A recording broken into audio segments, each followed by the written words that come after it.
protect citizens through the comprehensive plan, Right. and it's just ignored. Right. You know, the special interest just, as the founder of Florida Hometown Democracy, Leslie Blackner, puts it, Florida government is designed by, of, and for developers. And unfortunately, that's been true in too many cases. Okay, next topic, and before we get into the actual topic, I'm going to express my humble opinion on a few things. It is my belief that when the taxpayers invest money into something, and there is a potential for the taxpayers to recoup their investment on an entity, I just always believe that we should include that in the discussion. For example, there are $25 million worth of recreational parks in Santa Rosa County. Now, I will say that that the kids do pay a fee to a athletic organization, but we put out as citizens $25 million worth of parks, and I'm not opposed to the parks, but I do have a problem with a $6 million park, the keys being handed to somebody with very little oversight, and I think there's a chance that the taxpayer could receive some return on their investment.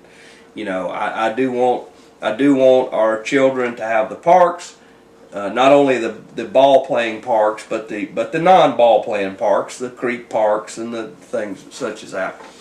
But I just have a real problem when we don't even think as a county to think about running something ourselves. Now, what we're going to talk about is the newly finished Navarre Pier, or it will soon be finished.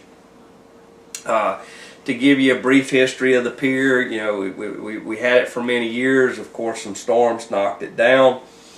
The history of it was that it was a private entity that had the snack bar and that kind of stuff. In the last few years, the state actually operated it. You know, there was a partnership involved in that. So what we have now will be the longest pier potentially in the Gulf of Mexico. They believe that they will meet that, and potentially want to open it in May. Now, what the Board of County Commissioners did, which I don't understand why they did it that way, but they put out a request for proposals. So 6 different business entities came forward with proposals To run, to administer it. Right, to operate the pier. Some of them, it went all the way from, we'll give you $5,000 a month and a percentage of the people that go on the pier and a percentage of the sales at the supply hut, whatever that might look like, all the way to one guy who said, you pay me $15,000 a month and I'll run the pier for you. So, you know, it was all over the place. Now, I went forward. The point that I was trying to make to them is the actual pier itself. I'm all for a business entity operating the snack bar, a full-fledged restaurant, bait and tackle. I'm all for that. We, the county, can put up a building and lease it out and let them do whatever they want to. But the operation of the pier, which will only entail a person to collect money and a person to keep the pier clean and make sure that safety is met, I hate to see the county give those revenues away when potentially it only take two to 4 employees to manage that thing. And of course, we don't know what the outcome of that is going to be, but my in-laws used to live in a part of the country where the families got together and they said, well, we need recreation in the area. And they did ask for a small millage rate. They drew a circle around the area, right? And they asked for a very small millage rate. Let us have, $50, $100 a house for 5 years. They collected that money. They bought one golf course and brought its standards up. They bought another golf course, brought its standards up. Then they built a world-class golf course. which was immaculate. I played on it every year for 14 years. Just unbelievable. Beautiful golf course. Then the funds generated from that, they built a YMCA type building with the track and the pool and the outdoor and the indoor and the whole 9 yards, and the thing was self-sufficient, and hired all the local kids to work at it. And that's kind of where I'd like to see us get with our recreation, and I consider that pier part of the recreation.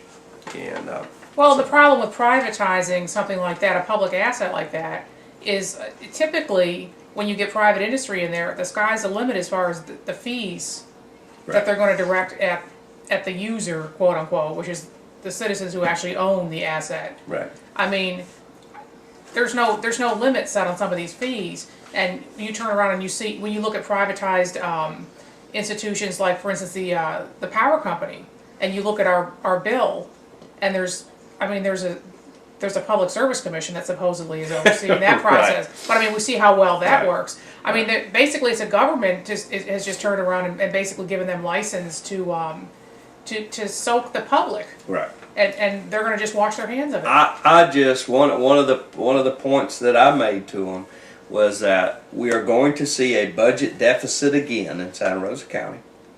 We have already laid possibly exacerbated by a $3.2 million purchase of the land pulling purchase. park, right?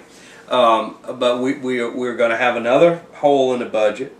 We've already laid numerous employees off, and my point is either A, just let people use the pier for free, Right. and we'll pay 2 employees to keep Right. it clean, or maintain the pier with some employees that potentially we may be forced to lay off, move them over there, and generate revenue for the county. Yeah. I have actually heard some pretty big numbers. As a matter of fact, one commissioner told me that the last year the pier was in operation, $450,000 in 1 Sure. year on the attendance. So I just hate, it troubles me when we have a huge asset. We just seem like we break our neck to give it to somebody and let them make all the money. And as times gets thinner and thinner and thinner for county government, Sure. we need to put our hat on, think outside the box, put a different hat on, and think about generating revenues instead of always giving assets away.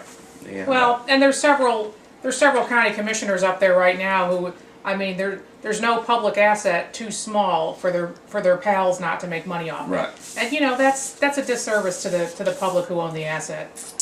Now I wanna get. I haven't taken the time to cheer a little bit on this item, but I am going to say, and look, let me make it very clear.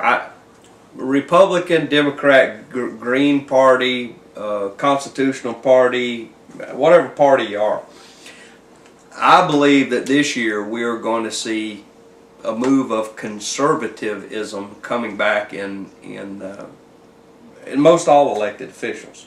I just think we've gotten out of hand with the spending and all that kind of stuff. And with that said, if you are a citizen out there and you have ever thought about running for political office, this is the year. Okay? Turn the TV off, lay the Nintendo to the side, come on out here and get involved in this, ladies and gentlemen. It's evidently not that hard. No, it's not. It's not hard to run for office. Sometimes it's hard to win office. Apparently not that hard to fill office is Right. my point. Yeah, but get involved, ladies and gentlemen. If you've thought about it, if you've had the itch, you want to be in political service, now is the time. Go see Ann Bodenstein at the elections office. Call me. Get in touch with me. Get involved in the process. But now is the time. Now, one thing, and I want to explain to our viewers, most of the candidates are going to have petition cards.